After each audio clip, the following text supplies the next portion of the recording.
बिस्मिल्लाहिर्रहमानिर्रहीम। अस्सलाम वालेकुम। आज मैं आपको यहाँ पे साग की रेसिपी बनाना सिखाऊंगी। साग हमारे घरों में, सबके घरों में ही बनता भी है और बहुत ही शौक से खाया भी जाता है। लेकिन मेरी रेसिपी इसलिए खास है कि मैं इसमें आपको ज़्यादा क्वांटिटी में साग को बनाना और उसको सेव करना बहुत ही थोड़े वक्त में बताऊंगी कि किस तरह से ज़्यादा क्वांटिटी को थोड़े टाइम में बना के आप सेव कर सकते हैं। तो चलिए अपनी रेसिपी की तरफ चलते हैं।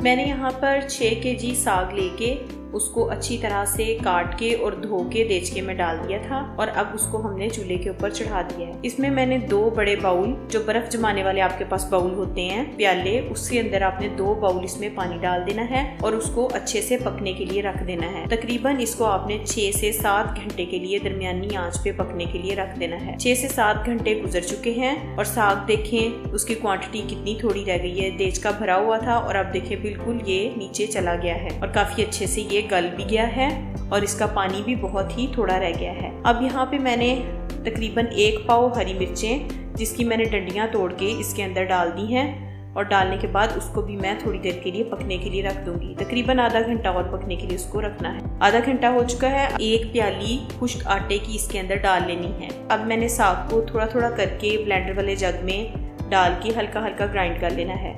अगर आपके पास वो साग घोटने वाला घोटना सा है तो उसके साथ आप इसको अच्छे से घोट सकते हैं, लेकिन मैं यहाँ पे चूँकि आपको जल्दी बनाना बता रही हूँ तो इसलिए मैंने इसको जग में ही ब्लेंड कर लेना है।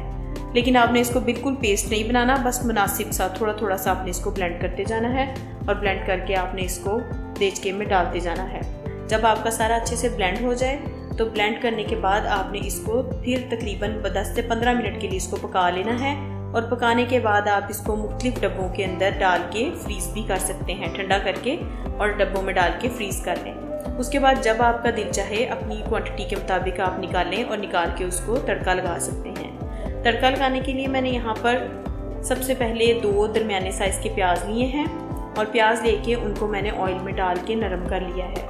इस तरह से अच्छे से हमने 2 प्याज़ों को नरम कर लिया। उसके बाद हम इसके अंदर, प्याज हमारे यहाँ पे अच्छे से देखें नरम हो चुके हैं, अब हम इसमें मसाला जात ऐड करेंगे। यहाँ पे मैंने आधी चम्मच नमक, आधी चम्मच कुटी लाल मिर्च और आधी चम्मच ही हल्दी की डाल ली है।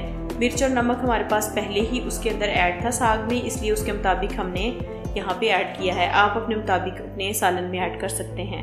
थोड़ा सा पानी डाल के इसको थोड़ा सा हमने मज़ीद फ्राई करना है। यहाँ पे मैंने 2 से 3 टेबल स्पून लहसुन अदरक का पेस्ट और साथ ही 1 छोटे साइज़ का टमाटर भी ऐड कर दिया है। मैं यहाँ पे तड़का लगाने के लिए टमाटर भी इस्तेमाल करती हूँ। आप लोगों को अगर नहीं अच्छा लगता तो आप इसको स्किप भी कर सकते हैं। तो इसको अच्छे से हमने फ्राई कर लेना है। मसाला हमारा अच्छे से तैयार हो चुका है। अब हम उसमें से जो हमने फ्रीज़ किए थे बाउल, उसमें से हमने 1 बाउल निकाल लेना है साग का, निकाल के और उसको हमने इस तरह से तड़के में ऐड कर देना है। इसी तरह से आपने बाकी जो बाउल हैं वो आपके इसी तरह से फ्रीज़ रहेंगे और जब आपका दोबारा दिल करे आप दोबारा भी उसको तड़का लगा सकते हैं। तो ये देखें, ये हमारा साग बहुत अच्छे से अब पकने लग गया है। अच्छे तरीके से ये बहुत ही अच्छे से पक चुका है, पानी भी ड्राई हो चुका है और इसका जायका भी बहुत ही अच्छा है। तो आप भी अपने घर में इसी तरह से अपनी फैमिली के साथ साग को बनाएं और एंजॉय करें और इसके ऊपर मक्खन डाल के आप इसको खा सकते हैं।